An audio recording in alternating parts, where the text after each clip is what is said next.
కష్టకాలంలో నిలబడింది తెలుగుదేశం పార్టీ కార్యకర్తలు. ఈరోజు నేను గర్వంగా చెప్తున్నా, నేను స్ఫూర్తిగా తీసుకునేది ఒక అంజిరెడ్డి తాత. ఎవరో గుర్తున్నాడా? పొంగనూరు నియోజకవర్గంలో మీసాలు మిలేసి తొడగొట్టి రా అని చెప్పిన అంజిరెడ్డి తాత. నేను స్ఫూర్తిగా తీసుకునేది ఒక మంజుల. పల్నాడులో ఏకంగా బూత్ లో కూర్చుంటే ఆమె పైన దాడి చేశారు. రక్తం గారుతున్నా చివరి ఓటు పడి ఈవీఎం సీలే వరకు అక్కడి నుంచి వెళ్ళలేదు. ఒక తోట చంద్రయ్య మెడపై కత్తి పెట్టి వాళ్ళ నాయకుడికి జై చెప్పమన్నారు, వాళ్ళ పార్టీకి జై చెప్పమన్నారు. ఈ రెండు చెప్తే వదిలేస్తా అన్నాడు.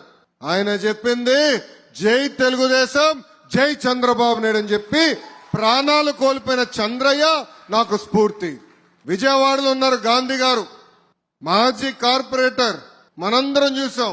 ఆయన గట్టిగా మాడుతున్నారని ఆయన పైన దాడి చేసి ఏకంగా కంటి చూపు కూడా పోగొట్టుకున్న గాంధీ నాకు ఈరోజు స్ఫూర్తి. నేను దేశంలో ఎక్కడ తిరిగినా అందరూ ఆశ్చర్యపోతున్నారు. 1 కోటి మంది సభ్యత్వాలు ఎట్ట చేశావు, ఆ టెక్నాలజీ ఏంటో నాకు ఇవ్వమని కోరుతున్నారు. వాళ్ళకి చెప్పే టెక్నాలజీ కాదు బాస్, మా దగ్గర సాఫ్ట్వేర్ ఉంది. అదే తెలుగుదేశం పార్టీ కార్యకర్తలు. అహర్నిశలు కష్టపడ్డాం, 5 సంవత్సరాలు పోరాడాం. ఈ పోరాటం మనం మర్చిపోకూడదు. నేను నెల్లూరు జిల్లాకు అనేక సార్లు వచ్చా, నన్ను అవమానించారు, అనేక మాటలు అన్నారు. శాసనసభ సాక్షిగా తల్లిని అవమానించారు. కానీ ఆనాడే చెప్పాం, గెలిచి మళ్ళీ ముఖ్యమంత్రిగా చంద్రబాబు నాయుడు గారు తీసుకొచ్చే బాధ్యత మేము తీసుకుంటామని. మీరు కొట్టే దెబ్బ అదుర్స్.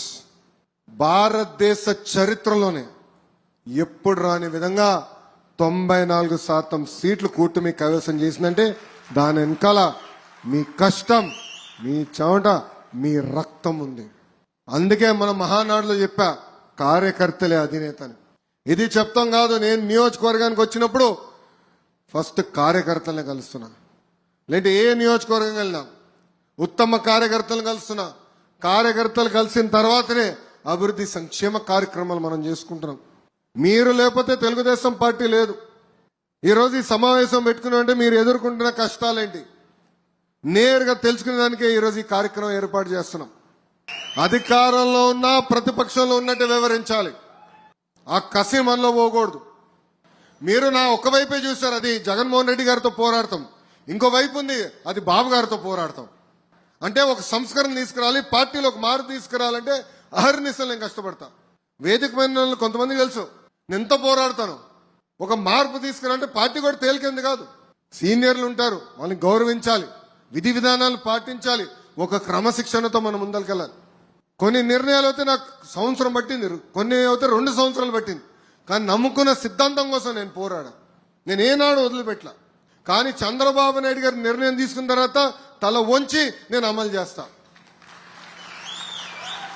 ఎందుకంటే సిద్ధాంతం ఒకటే, పార్టీ ఫస్ట్, కార్యకర్తలు ఫస్ట్. అప్పుడే మనందరం కలిసికట్టుగా కలుగుతాం, మాట్లాడదాం.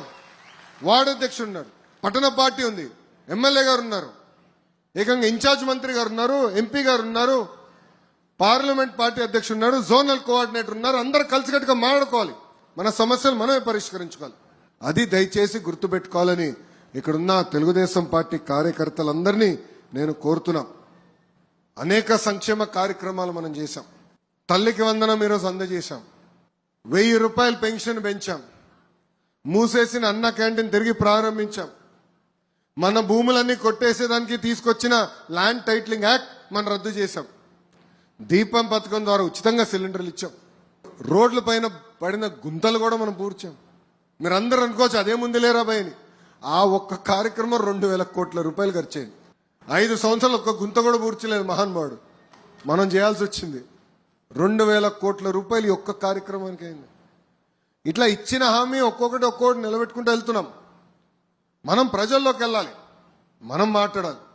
జగన్మోహన్ రెడ్డి గారు 5 సంవత్సరాలు ఒక్క డిఎస్సి ఇలా మనం ఇచ్చాం. డిఎస్సి దానిపైన 32, 33 కేసులు పెట్టారు వాళ్ళే.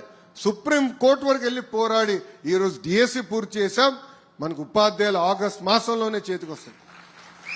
మాట్లాడాలి, చేసిన పనులు చెప్పాలి, చేయాల్సింది కూడా బాధ్యతగా చెప్పాలి.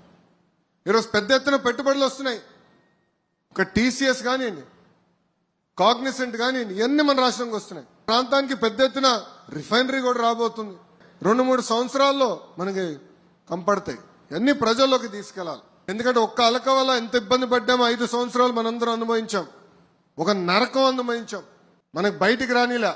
మహిళలు కష్టపడి పనిచేస్తుంటే సోషల్ మీడియాలో పోస్టులు పెట్టారు, ట్రోల్ చేశారు, మహిళలను అవమానించే విధంగా మాట్లాడారు. అందుకే అన్ని గుర్తు పెట్టుకోవాలి. మనం మంచి రోజులు వచ్చేసినాయి, ఏదో మనం పని చేసుకుంటూ వెళ్తున్నాం అంటే రాబోయే రోజుల్లో చాలా ఇబ్బంది పడతాం. ఇది జాగ్రత్తగా ఉండాలి. ఒక మాజీ ముఖ్యమంత్రి ఒక మనిషిని పరామర్శించడానికి వెళ్తే 3 చంపాడు. కారు కింద పడేసి చంపేశాడు. 2వ వ్యక్తి అక్కడికి వెళ్ళేటప్పుడు ఊపిరి ఆడలేక చనిపోయాడు. 3వ వ్యక్తి అంబులెన్స్ లో ఇరుక్కుపోయాడు ట్రాఫిక్ జామ్తో. జన సమీకరణ మన చేయలేక కాదు, ప్రజలు ఇబ్బంది పడకూడదు, మన వల్ల ప్రజలు నష్టపోకూడదని మనం ఆలోచించాం. అరే ఒక కార్యకర్త కార్ కింద పడితే కనీసం దిగి చూసే మనసు లేదండి. ఆ కార్యకర్తను తీసుకుని రోడ్డు పక్కన పడేసి వెళ్ళిపోయారు. అదే కానీ దిగి చూసి హాస్పిటల్ పంపించుంటే ఆ వ్యక్తి ఈరోజు బతికే పరిస్థితి. ఆయన ఈరోజు ఎవరిని పరామర్శిస్తున్నాడు? బ్లేడ్ బ్యాచ్, గంజాయి బ్యాచ్. మన తెల్లానికి వెళ్ళింది ఎవరండి? గంజాయి బ్యాచ్. మీ నాన్నగారు ముఖ్యమంత్రిగా ఉన్నప్పుడే 164 మంది తెలుగుదేశం పార్టీ కార్యకర్తలను చంపేశారు. ఆనాడే భయపడలేదు. ఈయన రపరపకు భయపడతావా? ఏం మాడతాడు? బాబు గారిని బయటికి రాకుండా గేట్కే తాళం వేశాడు. ఆయన తాడు కట్టాడు, ఈయన మాడతాడు. అంటే చూడండి, ప్రతిపక్షంలోకి వచ్చినా కూడా మనుషులో మార్పు లేదు. నియోజకవర్గానికి వచ్చి గల ప్రధానంగా నెల్లూరు సిటీతో మంగళగిరి పోటీ పడుతుంది. No second thought. కానీ కష్టపడాలి, ఒక బాధ్యతగా పనిచేయాలి.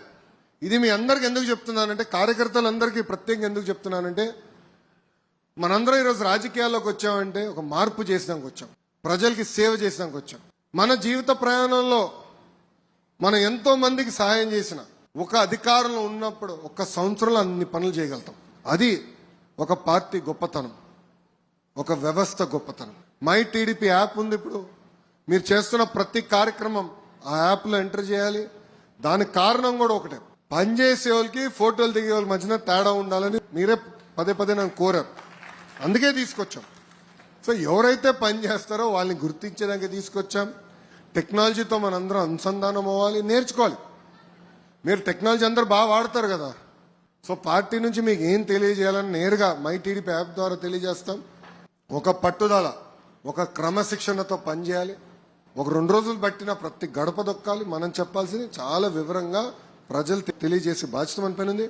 వాళ్ళు ఒకవేళ ఏమైనా సమస్య తెలియజేస్తే అదే యాప్లో ఎంటర్ చేసే మార్గం కూడా ఇచ్చాం, ఫీడ్బ్యాక్ మెకానిజం. మీరు కూడా మాకు తెలియజేస్తే ఓకే ఇంట్లో ఇది ఒక ఐడియా వస్తుంది పార్టీ కూడా. అది మళ్ళీ బాబు గారి ముందలు పెట్టి ఎలాంటి నిర్ణయాలు తీసుకోవాలి, పాలసీలు ఇంకా ఎట్లా మెరుగుపరచాలి దానిపైన మేము చర్చిస్తాం. చివరిగా 2-3 విషయాలు చెప్పదలుచుకున్నా. ఒకటి, కేసులు. ఎవరిపైన అయితే కేసులు ఉంటే దయచేసి పార్టీ ఆఫీస్కి వెళ్ళి అక్కడ శ్రీకాంత్ అని ఉంటాడు, వివరాలు మొత్తం ఇవ్వండి. ఇప్పటికీ 2900 కేసులు, దొంగ కేసులు పెట్టారని మాకు తెలిసింది. వివరాలన్నీ మా దగ్గర ఉన్నాయి. సుమారుగా 1300 కేసులు ఇప్పటికీ క్లియర్ చేశాం. మిగతా అన్ని కూడా పద్ధతి ప్రకారం చేస్తున్నాం. అన్ని కేసులు ఒకేసారి తీయలేము, ఎందుకంటే ఛార్జ్ షీట్ అయినా కొన్ని ఉంటాయి, కోర్టులో కొన్ని ఉంటాయి. ఆ ప్రక్రియ పూర్తవ్వాలి. జాతీయ అధ్యక్షులు వారు నాకు ఇచ్చిన ఆదేశాలు డిసెంబర్ నెలాఖరికల్లా అన్ని కేసులు ఎత్తేయాలని చెప్పారు. దాని తర్వాత మీరు వచ్చి మటు కేసు ఉందంటే నాకు పడుతుంది దెబ్బలు. ఇదిగోండి అన్న ఇది కేసు అంటే తీపిచ్చిపోతే తప్పు నాది. రెండోది, గతంలో కొన్ని పనులు చేశాం, ప్రజల కోసం చేశాం. రోడ్ అని, డ్రైన్ అని, అనేక కార్యక్రమాలు చేశాం. బిల్స్ పెండింగ్ ఉన్నాయి. 10% ఎంత ఉంది? ఒక 300 కోట్లు. అది కేంద్ర ప్రభుత్వంతో కూడా కోఆర్డినేట్ చేస్తాం. వర్కులు ప్రీ క్లోజ్ చేశారు ఉపాధి హామీ కింద.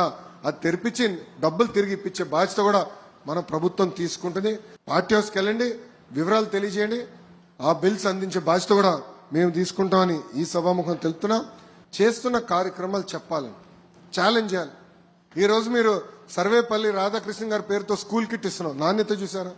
బట్ట క్వాలిటీ చూసారా? బుక్స్ క్వాలిటీ చూసారా? ఈరోజు స్కూల్స్లో సన్న బియ్యం ఇస్తున్నాం మధ్యాహ్న భోజనం పథకంలో.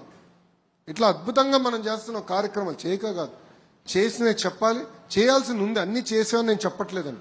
అందుకే సుపరిపాలనలో తొలి అడుగు అని పేరు పెట్టాం. 151 11 అయింది. కారణం ఏంటి? అహంకారం. వాళ్ళు మాట్లాడిన విధానం. ప్రజలు మన దగ్గర కోరేది పలకరింపు, ఆప్యాయంగా మాట్లాడాలి.